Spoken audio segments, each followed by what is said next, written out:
guys, we are here at 2023 Black Hat, Las Vegas, and on the expo hall floor, there's a lot of vendors here, but I'm with one of my friends, Gautam, of Normalize.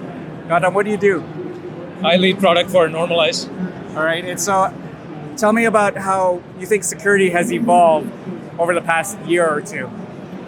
So from my perspective, that there's a lot more focus on data.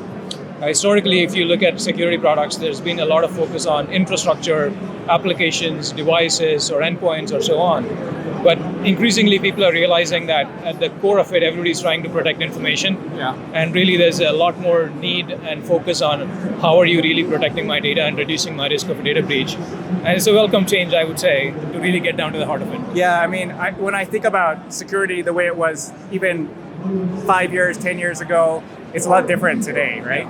And so a lot of new cybersecurity professionals, they have to be able to keep up to date. Yeah, and stay up to date. So how do you recommend, staying up to date with all these new technologies like, DSPM and data security and things that are new in the field? So there's a lot of, I guess, noise in general, but I generally, my advice to people would be to say, hey, let's think of what are the core problems that you're trying to solve and start from there. Naturally, you can talk to CISOs, you can follow vendors and so on, but I would say go down to the grassroots and say, what are the core problems that you're trying to solve? That'll get you more insights than anything else. Yeah. Okay, well, you've always had a long career in cybersecurity, different path than me, for sure. Yeah. So how did you find yourself getting into the cybersecurity path on the product side? Like a lot of people, it was accidental. I worked for a VC firm that ended up investing in a cybersecurity company, and I became their first product manager.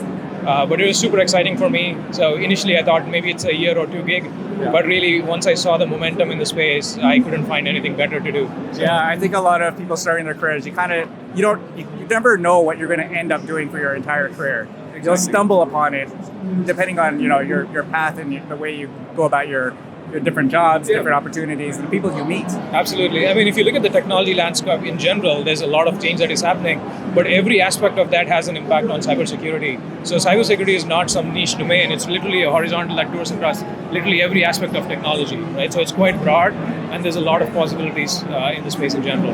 Okay. Well, thanks so much for joining me on this segment. I know we have a presentation here at this booth coming up here shortly. By the time you guys see this video on YouTube or LinkedIn, we've already had this conversation, but definitely reach out to Gautam, reach out to me. Hopefully this gives you some insights into how cybersecurity is changing and how to keep up. Yeah, absolutely. All right, thanks, Gautam. Thanks, Damian.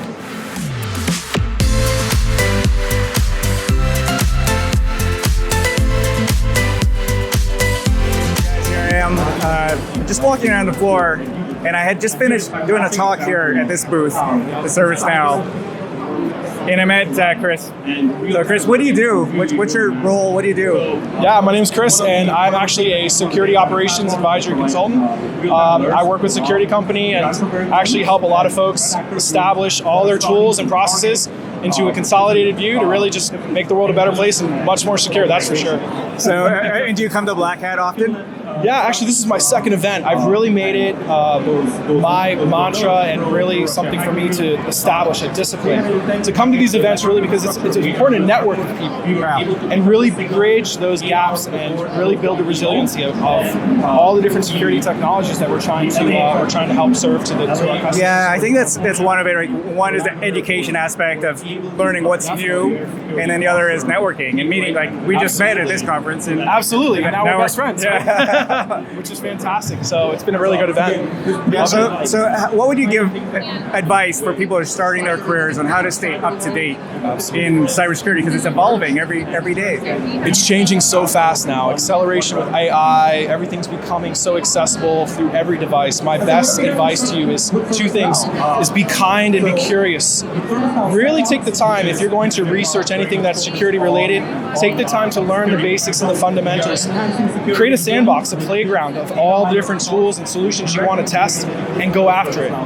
Learn to just be open and vulnerable yourself to meet people like Damian and come out here and enjoy events like this so you can actually start to transpire all of those things that you'd like to be transparent when it comes to all of these tactical solutions and connections and ways we want to work with cybersecurity. So be kind, be curious, and put yourself out there and everything will come to you. Yeah, don't be shy, right? Stop by these booths, ask questions. Absolutely. Don't just pick up the swag. I mean, I see people pick up swag and run away. Everybody wants the swag. Look, it looks good. It's going to end up probably somewhere in the bottom drawer. Really learn, educate yourself, learn people, absorb their knowledge, and transfer the knowledge you have for them. Because that wisdom is going to give you so much better workflows and work streams in your life.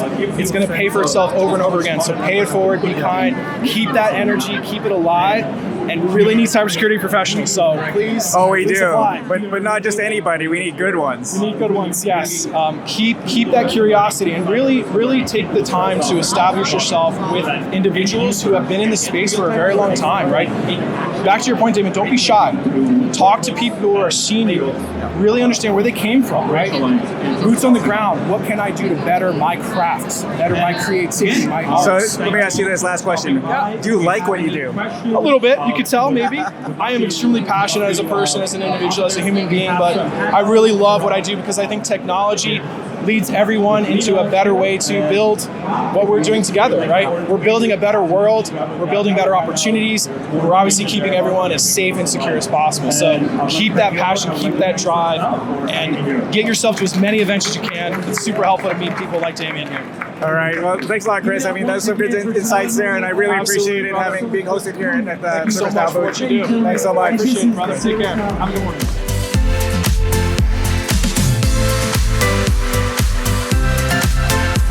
Hey guys, I'm just outside the business hall at Black Hat, and I met a PhD student, Willy. You want to talk about, what are you doing for your PhD and why you decided to do a PhD? Sure, yeah. So, my name is Willy Vasquez. I'm a PhD student at UT Austin. I'm going into my 7th year now, which is kind of wild. I wanted to do a PhD since high school. I thought the doctor title was pretty cool. And then later on, I learned that it's a nice, solid part of your life where you can just dive deep into a particular topic. And so you get funded to work on whatever you think is cool. And now I'm here at Black Hat presenting my work. So what do you think is cool? What is your dissertation going to be about? Yeah, my work is about the security of hardware video decoders. So I come up with specially crafted compressed videos, play them on devices, and see how they break. So my broader thesis, I have my attack paper now, and I'm working on defenses for that. Oh, wow. So you're pretty close to graduating. Yes. Almost doctor. Yeah. Almost doctor, yeah. Okay. In the next year. So have you been coming to conferences like this, like Black Hat, for a while, or are you pretty new to this environment? This environment is pretty new for me. This is my first time at Black Hat. I was at Recon earlier this year. I've mostly been to local area conferences and academic conferences, but whenever we released our paper, it made a splash in the hacker community. So we were like, well, let's go for it, try to take it on tour. And so you got an opportunity to talk here as well. I did 3 different talks. I met you at one of my talks, but you said you also did a talk. What was that about? This talk was on breaking H.264 decoders, and I dove into a vulnerability we found on iOS devices. So basically, someone sends you a video while it's generating the thumbnail. They can get access. They can control your phone from that. Yeah. So was that something that was reported already to Apple? Yes. And fixed and patched before you talked about it? Yeah. So as doing this academic research, there's a lot of ethics and responsible disclosure that goes into it. So we try to abide by 90-day disclosure rules. Yeah. Okay, that's pretty cool. So I know a lot of students watch this YouTube segment and they want to know, different paths they can take. And I thought this was pretty cool that you decided to take a path that led you down the PhD route.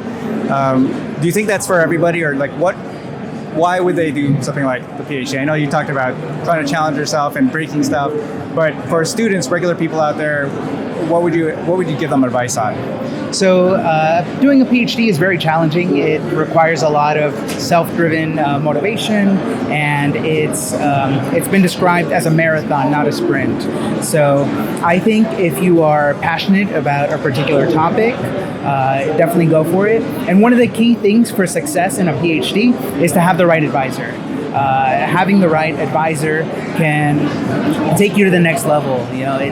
And this is also like partly an apprenticeship where you're learning how to do research. You're learning how to do work that'll bring you to Black Hat.